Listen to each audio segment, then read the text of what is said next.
Tila hayagan na ngang inamin ni Speaker Martin Romualdez, na may basbas umano ni Pangulong Bongbong Marcos sa desisyon ng Kongreso, na alisin ang confidential and intelligence funds ng mga civilian agency, tulad ng pinamumunuan ni Vice President Sara Duterte, ang Department of Education at Office of the Vice President, at ilipat sa mga ahensyang nakatutok sa pangangalaga sa seguridad ng bansa, partikular na sa West Philippine Sea.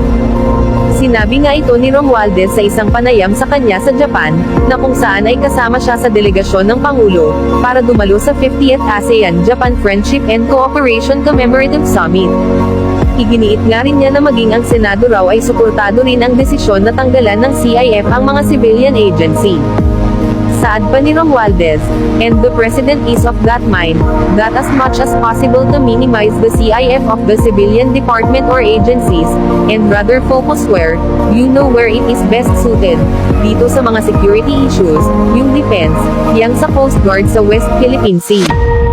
Dagdag pa niya, sumunod lang naman kami sa mga parameters, and we've been working closely with the OP or Office of the President, and all the departments.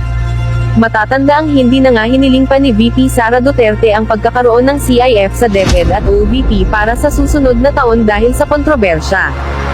Subalit matatandaan nga rin, na isa ito sa dahilan kaya hinamon ni dating Pangulong Duterte ang mga kongresista na ilabas ang kanilang book of accounts, dahil sa isyu patungkol sa confidential funds ng DepEd at OVP. Lumikha nga ng malaking ingay ito sa social media, ngunit ang nakakatawa nga lamang, ay walang kaalam-alam si VP Sara, na may basbas pala ito ni PBBM.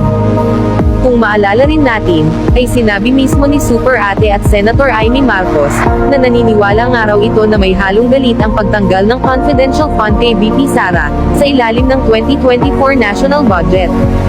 Sabi pa nga niya, well sinabi ko na noon pa, may halong galit. Parang hindi ko maintindihan kung sino ang nagmamadali, layo-layo pa ng 2028. Di naman lahat siguro, hindi naman lahat politika, pero yung tono kong minsan sobrang galit, sobrang personal, nakakaduda. Sa panahon ngang ito, ay tila na ibaling lahat ng sisi kay Romualdez, subalit hindi nga alam ni Senator Amy, na si PBBM mismo ay sinangayonan ang pagtanggal ng confidential funds sa lahat ng civilian agency, at inilipat sa frontline agency na nagbabantay ng proteksyon sa territorial rights ng bansa sa West Philippine Sea, ayon na rin kay Speaker Romualdez.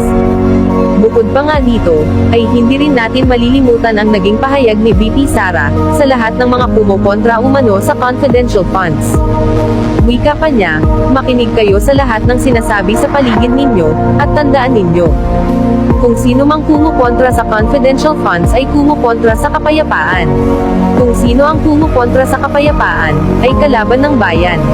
Ito nga ang kanyang naging matapang na pahayag noon, sa pag-aakalang mga makakaliwang grupo lamang sa Kamara ang nagsusulong sa pagtanggal ng confidential funds sa lahat ng civilian agency, at hindi nga niya alam, na ang itinuturing niyang kasangga, ang may basbas pala para matanggal ng tuluyan ang confidential funds ng opisina niya at sa lahat pa na civilian agency. Kaya ano ang inyong reaksyon sa balitang ito? Mag-iwan lamang ng komento o opinyon. Maraming salamat po. Pilipinas, at mga minamahal kong taong bayan, mari po kayong mag-comment sa baba. Ang inyong komento, reaksyon at suggestions ay lubos namin kinatutuwa. Sa pamamagitan ng inyong komento, reaksyon, at suggestions ay nagkakaroon tayo ng pagkakaisa para ipaglaban ang ating mga karapatan. Paki-share ang video ito para aware ang lahat ng taong bayan. Share ng share lang tayo bilang protesta, at hanggat aabot sa kinauukulan at mapuno ang kanilang screen. Huwag mong kalimutang mag-subscribe sa YouTube channel, Partneil TV channel, at Partneil TV channel 2. And follow my FB account, Twitter, Instagram, at TikTok. Taos-puso akong magpapasalamat sa inyong walang tigil na suporta. Again, thanks for watching. Thanks for watching. Please subscribe me YouTube channel. Follow, like, comment, and share.